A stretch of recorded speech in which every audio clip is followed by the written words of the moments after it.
پیارے آقا علیہ الصلوۃ والسلام نے فرمایا ایک بندے کے انتقال کا وقت تھا، اس کے 3 دوست تھے. اس نے ایک کو بلایا اور کہا کہ تم میرا انتقال کا وقت ہے، تم میرے ساتھ کب تک رہو گے؟ تو اس شخص نے کہا کہ میں بس آپ کی روح نکلے گی اور میں الگ ہو جاؤں گا آپ سے، آپ ادھر انتقال فرمائیں گے اور میں آپ سے دور ہو جاؤں گا.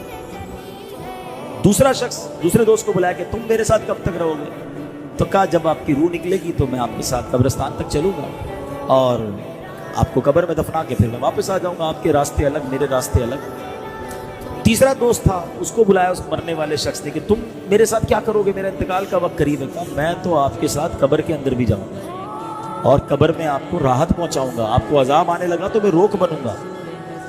اب نبی پاک علیہ الصلوۃ والسلام نے فرمایا بتاؤ کون سا بندہ دوست اچھا ہے جو مرنے کے بعد قبر میں بھی کام آئے؟ نبی پاک نے فرمایا پہلا وہ شخص یا پہلا وہ دوست جو مرتے ہی تعلق ختم کر دے گا، وہ پتہ ہے کیا ہے؟ فرمایا تمہارا مال.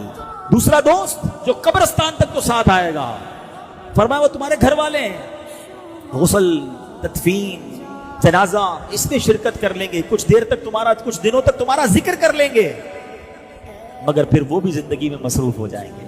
کسی اور کی بات کیوں کرتے ہو؟ اپنی کر لیتے ہیں نا، کسی اور کو چھوڑو.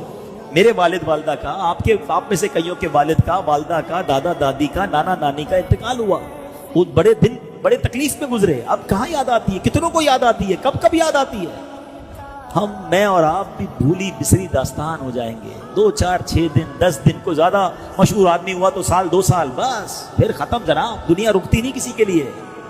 فرمایا دوسرا دوست کہا وہ تمہارے گھر والے ہیں. اور نبی پاک نے فرمایا وہ تیسرا دوست جو تمہارے ساتھ قبر میں بھی جائے گا نا، تمہیں عذاب سے بچائے گا، وہ تمہارے اعمال ہیں. کیا خوبصورت مثال کے ذریعے بات سمجھائی ہے. بتاؤ، فکر اب 3 چیزیں نا، پیسہ، فیملی اور اعمال، تینوں میں سے امپورٹنس کس کو دینی چاہیے؟ سچ بتاؤ.